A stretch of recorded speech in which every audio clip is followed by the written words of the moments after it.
Well, hello, everybody.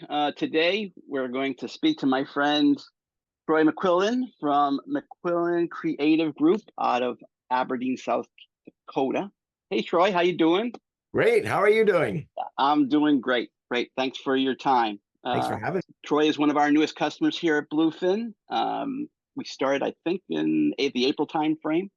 I of think so. 2024. Mhm. And let's Yeah. just start off, Troy, by just saying a little bit about yourself, your background, and how did you get into the newspaper business? Boy, I have absolutely no background in journalism whatsoever. I came into this kind of a long, strange route. I left my hometown of Aberdeen, South Dakota to go to film school in Los Angeles in the 80s. And I did Yep. that, worked in the film business for about a year, decided I needed something else. So I just decided to become a graphic designer with absolutely no experience whatsoever. And Okay. somehow I was able to convince folks to hire me. This is right when the computers were starting to use in desktop publishing, and I got a Right. little Macintosh SE, and boy, I really took off with that. Oh, And great. then I worked for a couple companies in Los Angeles as a graphic designer. One as an art director for a magazine, which really kind of whetted my appetite for magazine publishing. Mm-hmm. And then I came home in 1995 and started my own company doing freelance graphic design. And then we added video, then we added website development. And then I loved magazines so much, we started a community magazine because I didn't like how our newspaper was portraying our community and Right. giving kind of a bad rap to outsiders. Oh, So mm-hmm. we publish a magazine every other month, since doing that since 2013. I'd actually contemplated doing a newspaper in 2011 to kind of Right. compete with the daily, and Mm-hmm. that morphed into the magazine idea. Great. And we've been doing that ever since. But then about a year and a half ago, people asked if we could start publishing more frequently because there was absolutely zero Aberdeen content being published by our local newspaper. It was Mm-hmm. owned by a big conglomerate, and they had just pulled out Mm-hmm. all their staff, and they had no printing press anymore. And Right. community really felt slighted. And I met with a development corporation. They really encouraged me to consider something.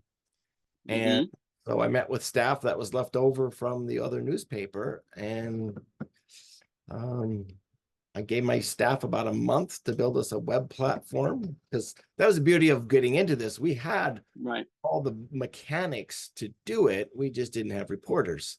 Right. So So you had that monthly magazine, right? So you were in bi-monthly, publishing, right? exactly. Yeah. Bi-monthly, whatever. Yep. So you had all the pieces, but Yeah. now it's kind of a different mind shift, right? From a periodical type Yes. And I was really approach. freaked out by the concept of, once you start any sort of newspaper media publication, once you hit that go button, you just go forever.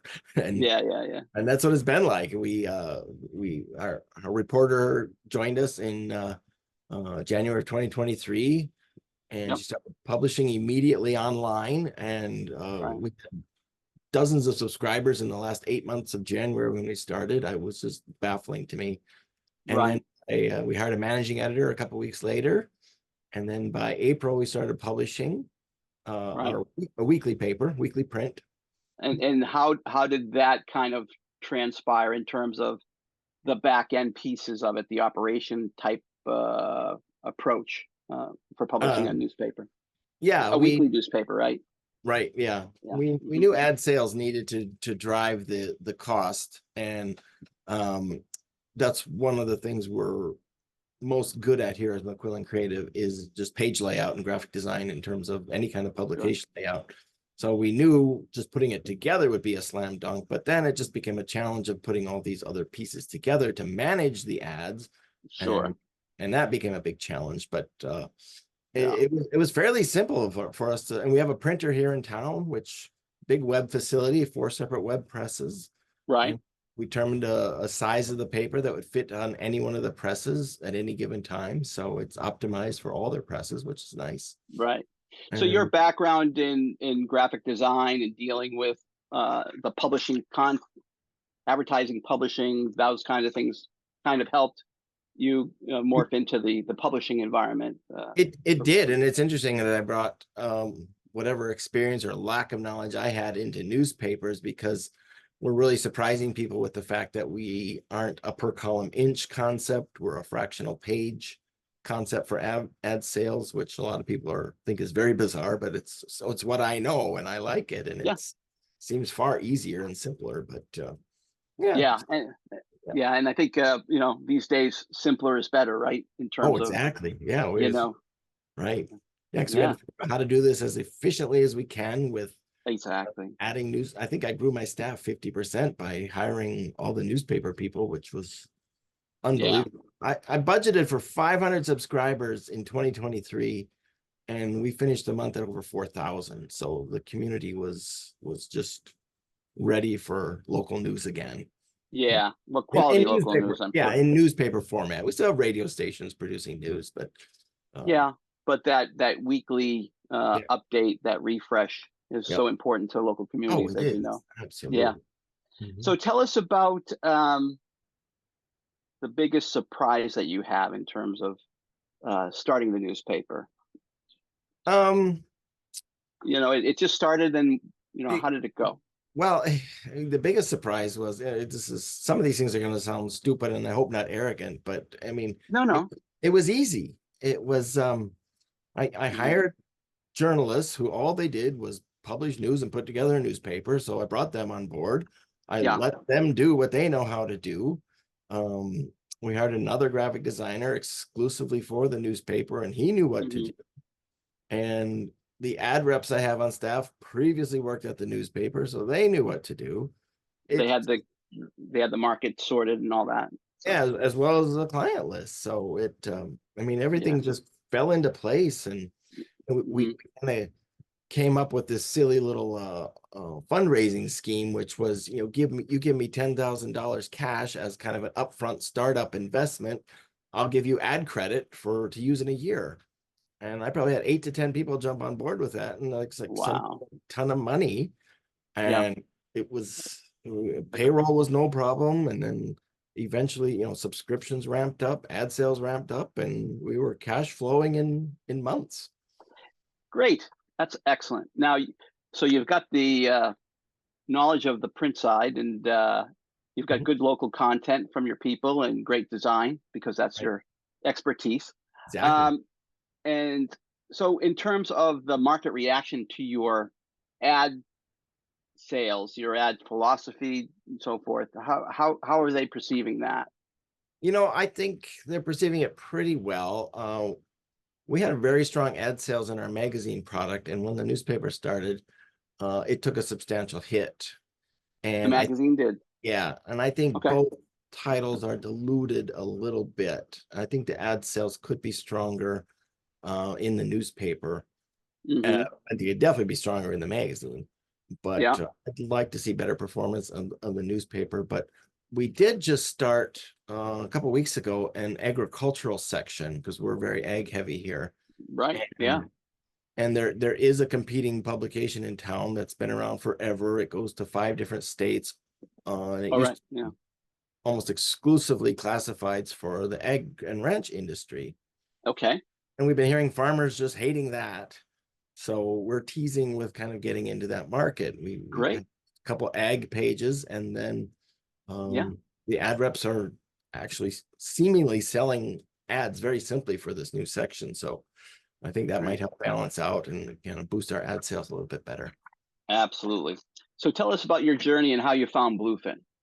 Boy, we needed a classified system. We wanted one from day one. And uh, So why was there a demand there? How did that but we just felt it happen? was an integral part of a newspaper, especially a community one. And a lot of my staff at our office are big into rummage sales and garage sales. And so it was important to them that we had a place for people to advertise those. And they wanted to have sales of their own. And we didn't have Right. a way for them to advertise in the paper cheaply, Uh-huh. inexpensively. So um, we had what I thought was a lot of different challenges just based on what we'd already encountered with subscriptions. One being that people want to come in the front office, sit down, chat with somebody, and buy a product, which we'd never had before because we were almost entirely business to business in the past, Right. and no With your need. graphic design business, right? Yeah. Yeah, Yeah. so we had no need for a front desk receptionist. I mean, we needed someone to answer the phones, but Yeah. so and we knew people want to come in, order an ad, and know they were going to call and order an ad. We knew they were going to want to do it themselves online. So we needed all those different parameters, Mm, as well as how payment is handled each time. right. Um, with a credit card online is easy, but people handing us cash at the front desk, how does that get into the system? We don't just throw it in our cash box and Yeah. hope it's reconciled someday. But Yeah. so the blue, we actually just started asking referrals of other people we were talking to, and Yeah. because there's a lot of companies that, well, not a lot of companies, but a couple companies have kind of turnkey solutions, and one item seemed to be always missing from the package. And Which someone is was to you guys, and it was perfect. It's exactly what we needed. mhm, great. Great. And how was the ramp up in your terms, in terms of going from the initial conversation to live, and how is it going now? The ramp up was great. I mean, I think we probably abused you too much with our design considerations. And I don't think so. No, no, you guys are great. Yeah. my staff really wanted a specific look. Yeah, And, and it looks great. We'll show it as part of this video I when was it gets amazed how done. accommodating you guys were. It's just amazing that we got to where it is, and everybody here is happy with it. And Great. we've not heard one single person have an issue with building their own ad. But it's we probably What do you perceive them from what you're hearing? What's the market reaction? I mean, people are happy that you have a tool to place the ads, but yes, people are very happy with it. yeah, We a few rummage sales, not a ton, but what we're seeing the yeah, most of, but again, this walk-in traffic, it happened this morning.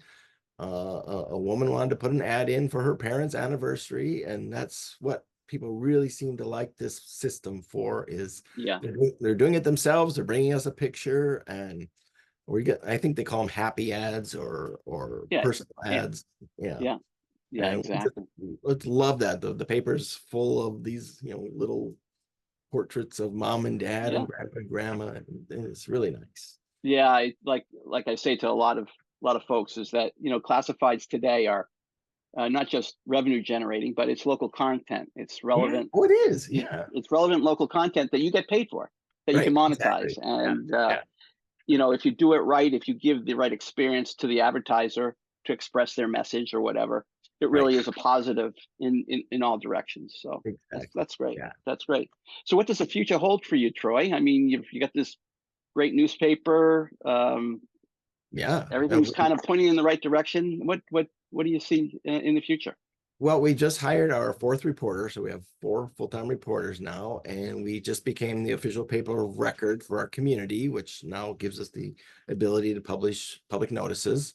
Yeah, how is that process? Was that for you in terms of? Well, it was a nightmare actually figuring it out, because I don't think the state has experienced a new newspaper for 80 years, it seems. But There you go. Yeah.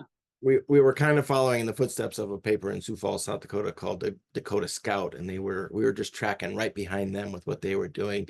Great. And yeah, they got involved in actually changing the legislation at the state capitol this year. Yeah. So we were all able to become legal papers because we have digital subscribers and not just print subscribers. That was a big sticking point, but it was very Right. confusing along the way. And Yeah. but So you're the things, paper record now, and digital paper you're have to, yeah. And in fact, it worked out so well. We're starting a paper in Watertown, South Dakota, which is about 90 miles from here, and has the same daily paper that we have here, same company. So they're also very okay. for local news because they have none. So how did you get that idea in terms of going after that location, We actually that have market? several clients in that community, Oh, and okay. and Advertising clients that have used you for creative services. exactly, Yeah. yep. Okay. And they just knew Mhm. about us, and they just saw what we were doing, and they just apparently were amazed at what we were doing. And one of the business leaders there set up a little meeting with 5 or 6 other business leaders, and I went and chatted with them, and Yeah. I said, all we need is a managing editor, and we can start, because I was going to use this little fundraising scheme again there. Right. Well, not scheme, but plan, I should say. Yeah. And Yeah.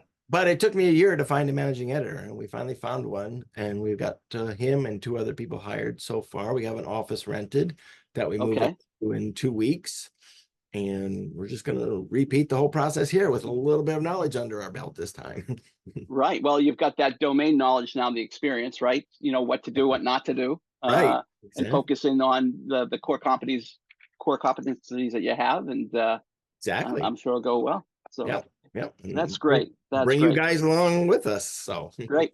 So thank you for your time, Troy. I really appreciate it. The final question is, what advice do you have for other folks, other publishers, or other folks that oh are boy. thinking about starting a new newspaper, or why should they? Boy, you see a lot of people get into the aggregated news business just for the traffic and the ads they can sell online, and we're Hmm. completely opposite of that. We're 100% hyper local.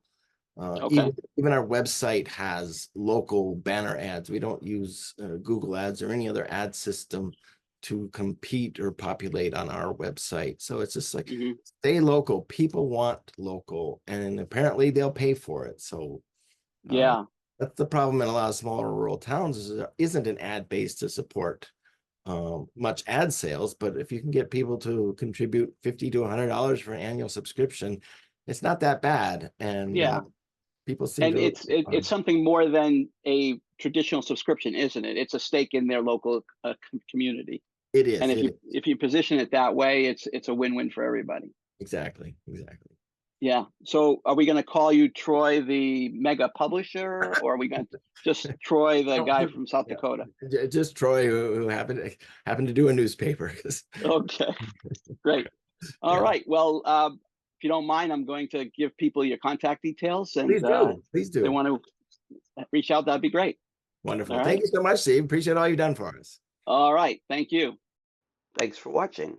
If you'd like more information about Bluefin Solutions, please contact Steve Rosenfeld at 508-254-1927 or go to our website at www.getbluefin.com.